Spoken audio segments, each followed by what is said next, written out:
இந்த வீடியோவில் வந்து நம்ம எதை பற்றி பேச போகிறோம் அப்படின்னா, அதே சிறிது வெளிச்சம் புத்தகம் தான். இன்னும் முடியவே இல்லை, இன்னும் நிறையா இருக்குது. அதனால் இதை முடிக்கிற வரையும் இந்த புக்கை வந்து வைக்கிறதில்ல. ஆக்சுவலாக வந்து இந்த டாபிக் வந்து ரொம்ப எப்படி சொல்கிறது, க்ளோஸ் டு ஹார்ட்னு சொல்லலாம். எல்லாத்துக்குமே வந்து ரொம்ப நெருக்கமான டாப்பிக்கு. நிறைய பேரை இப்போ நம்ம பார்த்துக்கிட்டே இருப்போம், நிறைய பேரை சொல்லியிருப்போம், நிறைய பேரை மூஞ்சிக்கு நேராக சொல்லியிருப்போம், இல்லைனா மூஞ்சிக்கு பின்னாடி நம்ம சொல்லியிருப்போம். வேறு வழியே இல்லை, நான் மூஞ்சிக்கு நேராக சொன்னால் வந்து கண்டிப்பாக சண்டை வந்துடும், எதுக்கு அப்படின்னு சொல்லிட்டு. அது என்னென்னா, நிரம்பி வழியும் பாசாங்குகள். ஸோ இவர் வந்து பாசாங்கு காட்டுறாரு, இவர் வந்து ஒரு டபுள் சைடாக பேசுகிறாரு, டபுள் ஆக்டிங் பண்ணுறாரு, நம்மக்கிட்ட ஒரு மாதிரி பேசுகிறாங்க, பின்னாடி ஒரு மாதிரி பேசுகிறாங்க அப்படின்னு சொல்லிட்டு நிறையா மனுஷங்களை இப்போ நம்ம பார்த்துருப்போம், பேசியிருப்போம், பழகியிருப்போம், அனுபவத்தில் நிறையா பட்டிருப்போம். கிட்டத்தட்ட வந்து நமக்கு சுற்றி ஒரு 20 பேர் இருக்காங்கன்னா, ஒரு 5 பேர் தான் நமக்கு ஏற்ற மாதிரி ஒருத்தவங்க இருப்பாங்க. 5 பேரோ ஒரு பேர் 2 பேரோ, ஒரு 10-20 வருஷத்துக்கு முன்னாடி நமக்கு ஒரு ஃப்ரெண்ட்ஸுன்னு கேட்டால் ஒரு 14 பேர் 15 பேர் இருக்காங்க, 20 பேர் இருக்காங்க, இது என்னோடய கேங் அப்படின்னு சொல்லுவோம். பட் ஆனால் அந்த வருஷம் போக வயசு ஆக நமக்கு வந்து அது வந்து அப்படியே வந்து 20-15 சுருங்கும், 15 ஒரு 10 ஆகும், அப்புறம் வந்து 5 ஆகும். அப்போ இப்போ பார்த்தா வந்து 1-2 தான் இருக்கும். சில பேர் வந்து எனக்கு ஃப்ரெண்டே யாருமே இல்லை, நான் யார்கிட்டையுமே எதை பற்றியுமே ஷேர் பண்ண மாட்டேன், எனக்கு நான் மட்டும்தான் அப்படின்ற அளவுக்குலாம் இப்போ வந்துருச்சு. சில பேருக்கு 1-2 இருப்பாங்க. இது என்னோடய சொந்த அனுபவத்திலே இருக்குது. 1-2 பேர் தான் எனக்கு ரொம்ப க்ளோஸ்டாக ரிலேஷன்ஷிப் வந்து இருப்பாங்க. ஏன்னா ஒரு டயத்துக்கு மேலே ஒரு மிஸ் அண்டர்ஸ்டாண்டிங்காக இருக்கும், இல்லைனா எதுக்கு எல்லாத்தையுமே சொல்லிக்கிட்டு அப்படின்றது ஒன்று வந்து ஏன் இவ்வளோ கச்சமுச்சன்னு ஒரு ஸ்டேஜுக்கு மேலே வந்து 1-2 பேர் வந்து நம்ம உண்மையாக நேர்மையாக நம்ம சில விஷயத்தை ஷேர் பண்ணி சில விஷயத்தோட அட்வைஸை கேட்டால் போதும். ஏன்னா நிறைய பேர்த்துட்டு நிறைய விஷயம் சொல்லி அது வந்து இன்னொரு மூலியமாக அது அப்படியே அடுத்தடுத்து போய்கிட்டே இருக்கும். யாரையுமே வந்து ட்ரஸ்ட் பண்ண முடியல, யாரையுமே வந்து நம்மளால் வந்து நம்ப முடியாது சீக்கிரம். நமக்கு முன்னாடி ஒன்று பேசுகிறாங்க, பின்னாடி ஒன்று பேசுகிறாங்க அப்படின்னு சொல்லிட்டு இப்போ இந்த காலகட்டத்தை அப்படி தான் இருக்குது. மிஞ்சி போனால் 1-2 பேர் இருக்கிறது ரொம்ப, அது நான் சொல்கிறது ஒரு 30 ஏஜ் கிராஸ் பண்ணுவாங்க. மேபி அந்த 30லேருந்து அந்த 30 ஏஜுக்குள்ளே இருக்கவங்களுக்கு வேணால் ஒரு 5 பேர் 10 பேர் ஒரு ஃப்ரெண்ட்ஷிப் இருக்கலாம். பட் அது எல்லாமே என்ன ஒரு காரணம்னா வந்து நம்ம இவங்க நம்பிக்கை தகுந்த மாதிரி ஒருத்தவங்க இருந்திருக்க மாட்டாங்க, இல்லைனா ரொம்ப ஒரு டபுள் சைடராக இருந்திருப்பாங்க, பின்னாடி ஒன்று பேசியிருப்பாங்க, முன்னாடி ஒன்று பேசியிருப்பாங்க அப்படின்ற அதுதான் மேக்ஸிமம் ரீசனாக இருக்குது. இல்லை நம்ம யாரையுமே விட்டு வேலைக்கு போகிறதுக்கான எந்த ஒரு தேவையுமே இருந்திருக்காது. அது எதுக்கு நான் இதை எவ்வளோ சொல்கிறேன்னா, அதுதான் இங்கேயுமே நிரம்பு வழியும் பாசாங்குகள் அப்படின்னு சொல்லிட்டு தலாய் லாமாவின் சொற்பொழிவு ஒன்றினை இணையத்தில் கேட்டேன். அரிய உண்மைகளை எளிமையான வார்த்தைகளில் வெளிப்படுத்துவதாக இருந்தது. அந்த உரையில் அவர் வலியுறுத்தும் முக்கிய விஷயம் மனிதர்களின் சுபாவம் இன்று நிறைய மாறியிருக்கிறது என்பதை. அடுத்தவரை ஏமாற்றுவதை தனது திறமை என்று நினைக்கும் மனப்பாங்கு அதிகமாக வருகிறது. சந்தர்ப்பம் கிடைத்தால் எவரையும் ஏமாற்ற சற்று கவனமாக உங்களை சுற்றி பாருங்கள். கிருமிகளைப் போல ஏமாற்றுத்தனமும் போலித்தனமும் பரவுகிறது.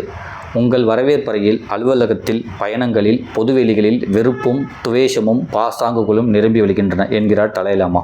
இந்த ஆதங்கம் உலகெங்கும் வெவ்வேறு தளங்களில் எதிரொலித்து கொண்டே இருக்கிறது. ஆனால் அந்த குரலுக்கு செவி சாய்ப்பவர்கள் மிக குறைவாகவே இருக்கிறார்கள். உலகின் 5 முக்கிய மதங்கள் இந்தியாவில் இருந்துதான் உருவாகின்றன. எவ்வளவோ அறக்கருத்துகளும் வாழ்க்கை நெறிகளும் கற்பிக்கப்பட்டிருக்கின்றன. உலகின் முக்கிய நீதி நூல்களில் பாதி இந்தியாவில் எழுதப்பட்டிருக்கின்றன. ஆனால் அவை இன்று வெறும் காட்சி பொருளாக மட்டுமே நம்மிடம் இருக்கின்றன.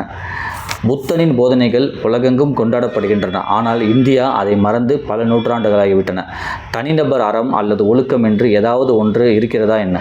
கடந்த தலைமுறை சொல்லை மிக உயர்ந்த இடத்தில் வைத்திருக்கிறது. ஒருவருக்கு வாக்கு கொடுத்துவிட்டால் அதை உயிரை கொடுத்தாவது நிறைவேற்ற வேண்டும் என்ற மனப்பாங்கு இருந்தது. இன்று சொற்கள் வெறும் அலங்கார பொருட்கள், சோப்பு நுரை போல நிமிடத்தில் அழகு காட்டி மறைந்துவிடும் மயக்கம் மட்டுமே அப்படின்னு சொல்லிட்டு இப்போ வந்து மனுஷங்க வந்து எவ்வளோ பாசாங்க காட்டுறாங்க. ஒரு வாக்கு கொடுத்தா வந்து அதை நிறைவேற்றாமல் அது ஜாலியாக வந்து சோப்பு நுரை மாதிரி வந்து அப்படி வந்துட்டு மறைகிற மாதிரி அதையுமே மறைஞ்சிட்டு போயிடுறாங்க. அது பெருசாக வந்து கண்டுக்கிறது இல்லை.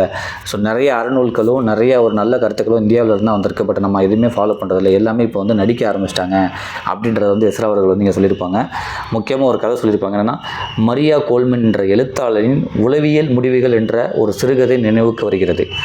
மரியா கோல்மன் என்ற எழுத்தாளரின் உளவியல் முடிவுகள் என்ற ஒரு சிறுகதை நினைவுக்கு வருகிறது.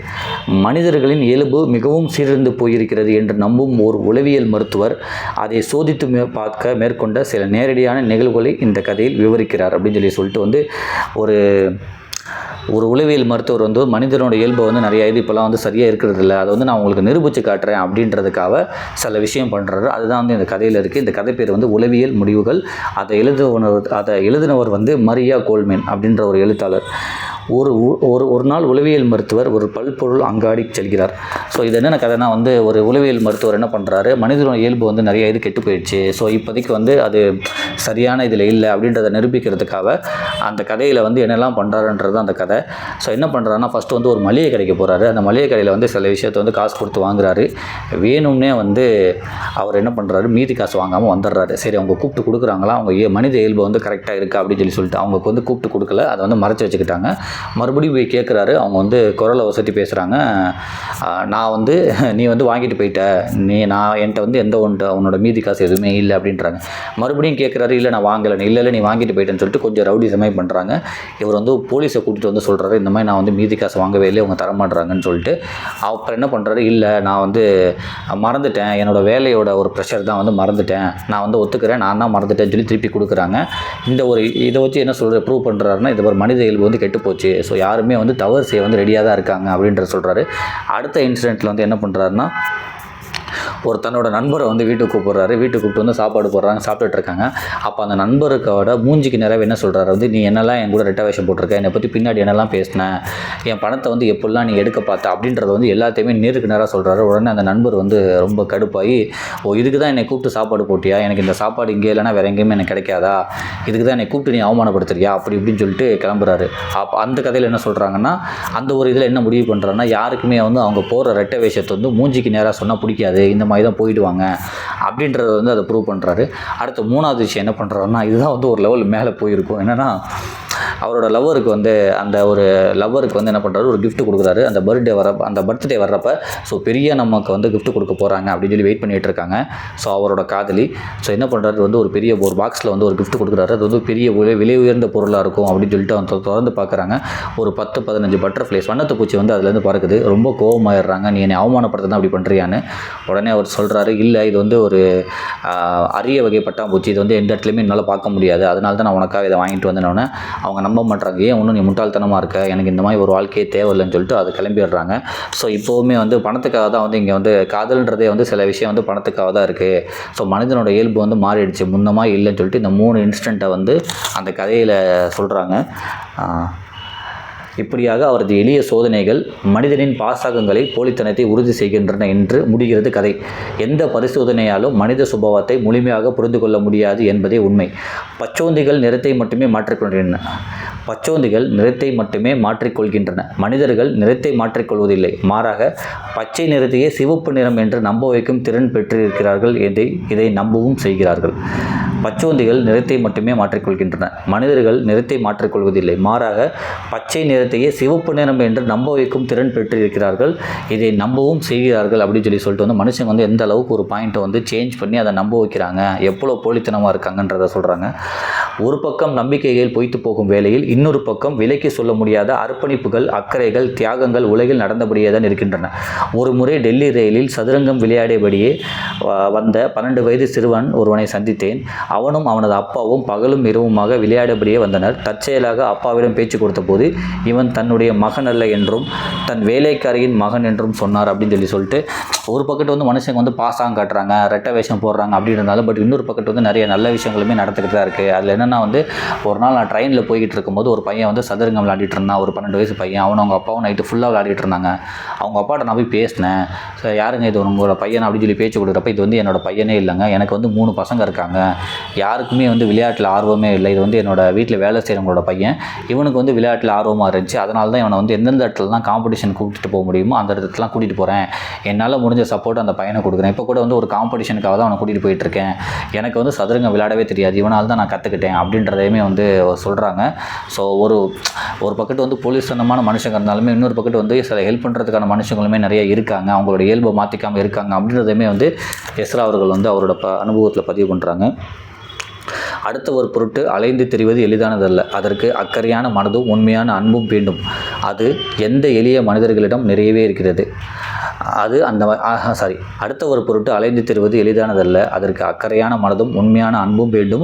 அது அந்த எளிய மனிதரிடம் நிறையவே இருக்கிறது. இது போன்ற அக்கறையான மனிதர்கள் எங்கோ ஒரு மூலையில் சிறிய அகலி விளக்கு போல ஒளிந்து கொண்டு இருப்பது தான் உலகின் ஆதார நம்பிக்கை போலும் அப்படின்னு சொல்லிட்டு அந்த இன்ஸ்டண்ட்டை சொல்லி இப்படி சொல்கிறாங்க. அப்புறம் வந்து அவர் பார்த்த படத்தை வந்து சொல்கிறாங்க. வில் ஸ்மித் நடித்த 2008 வெளிவந்த 7 பவுண்ட்ஸ் அப்படின்ற ஒரு படம்.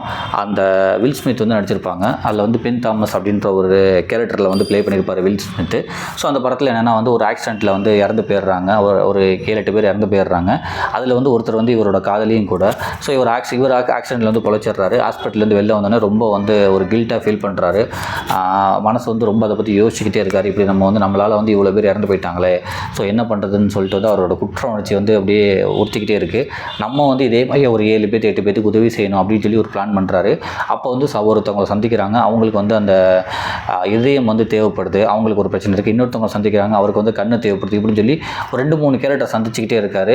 ஸோ அவருக்கு வந்து உடல் உறுப்புகள் வந்து தேவைப்பட்டுகிட்டே இருக்குது. இவர் வந்து வேற மாதிரி ஒரு உதவி செய்யலாம் அப்படின்னு நினச்சிருக்காரு. பட் ஆனால் அவங்களுக்கு வந்து நிறைய விஷயம் இந்த மாதிரி தேவைப்பட்டிருக்கு. பட் நான் ஃபுல் கதையை சொல்ல, இதுதான் வந்து ஒரு பேஸு, நிறைய அவார்ட்ஸ்லாம் வாங்கியிருக்கு அப்படின்னு சொல்லி சொல்லியிருந்தாங்க. ஸோ அதை என்ன பண்ணுறாரு, ஓகே நம்ம வந்து இறந்து போயிட்டு நம்மளோட உடல் பாகங்களை தியாகம் பண்ணி இந்த 7 பேரை நம்ம காப்பாற்றுவோம். ஏன்னா நம்ம ஒரு ஆக்சிடென்ட் பண்ணி ஒரு 7-8 பேர் நம்ம இறந்து போயிட்டாங்க. அந்த குற்ற உணர்ச்சி வந்து எனக்கு அப்படியே இருக்குது. ஸோ அதிலிருந்து வெளில வர்றதுக்காக நம்ம இவங்கெல்லாம் காப்பாற்றுவோம்னு சொல்லிட்டு அவர் வந்து அவரோட உடல் உறுப்புகள் இதயம் கண்ணெல்லாம் தானம் பண்ணி இங்கே உள்ளவங்கெல்லாம் வந்து காப்பாற்றுறாங்க. அவர் இறந்து போயிடுறாரு. இதை வந்து அவர்கிட்ட அந்த உறுப்புகளை வாங்கி பொழைச்சவங்க, அந்த இதயம் வாங்கிட்டு பொழைச்சவங்க, அப்புறம் வந்து கண்ணு தெரியாமல் இருந்தவர் வந்து கண்ணு வாங்கிட்டு அவர் இசை நிகழ்ச்சியெல்லாம் பண்ணுறாரு. இவங்களாம் வந்து 2-3 பேர் மீட் பண்ணி நமக்காக ஒருத்தர் வந்து இவ்வளோ ஹெல்ப் பண்ணி அவர் இறந்து போயிருக்காரு அப்படின்னு சொல்லிட்டு அவங்கள நினச்சி ரொம்ப அழுகுறாங்க, வருத்தப்படுறாங்க அப்படின்னு சொல்லிட்டு அந்த படம் வந்து முடியுது. அந்த படம் பேர் வந்து 7 பவுட்ஸ்னு சொல்லிட்டு 7 பேர் உயிரை வந்து தன்னோட உயிரை கொடுத்து காப்பாற்றிருக்காரு. ஸோ உலகத்தில் வந்து இப்படி போலியான மனுஷங்க இவ்வளோ பேர் இருந்தாலும் பட் இப்படியும் சில மனுஷங்க இருக்காங்க, அடுத்தவங்களுக்காக உதவி பண்ணுறாங்கன்றதுக்காக இந்த படத்தை வந்து அவரோட பார்த்த அனுபவத்தில் வந்து எஸ்ரா அவர்கள் வந்து மென்ஷன் பண்ணியிருக்காங்க. ஸோ அதுக்கப்புறம் ஷேக்ஸ்பியரின் வெனிஸ் நகர வணிக நாடகத்தில் ஷைலாக் என்ற கதாபாத்திரம் தன்னிடம் கடன் பெற்றவர்கள் அதற்கு பதிலாக உடலில் இருந்து ஒரு ராத்தல் இறைச்சியை தர வேண்டும் என்று சொல்வதாக ஒரு வரி வருகிறது. அவனின் கதை அப்படி தன் உடலின் 7 பகுதிகளையும் தானம் தந்த ஒருவனின் கதைதான் இந்த படம். அப்படி தன் உடலின் 7 பகுதிகளையும் தானம் தந்த ஒருவனின் கதைதான் இந்த படம். தனது தவறுகளுக்காக வருந்தும் ஒரு மனிதனின் அன்பு தூய்மையானது. அது எந்த விந்தையையும் உருவாக்கக்கூடியது அப்படின்னு சொல்லிட்டு முடிச்சிருக்காங்க. ஸோ இதில் வந்து ஒரு பாசகம் காட்டுற மனிதர்கள் எப்படி இருக்காங்க அப்படின்றதையும், அதே நேரத்தில் பாசகம் காட்டுற மனிதர்கள் இருந்தாலுமே இந்த பக்கத்து வந்து நல்லது செய்த மனிதர்கள் இருக்காங்க அப்படின்றதையுமே, அதுக்கப்புறம் லாஸ்ட்டாக வந்து அவர் பார்த்த படத்தோட அனுபவத்தை அவர் வாழ்க்கையில் பார்த்த அனுபவத்தை, அந்த ட்ரெயின் ரிலேட்டடாக உள்ள ஒரு அனுபவத்தையுமே இதில் சொல்லியிருக்காங்க. ஸோ வாய்ப்பு வந்து அந்த புத்தகம் படிங்க. நன்றி.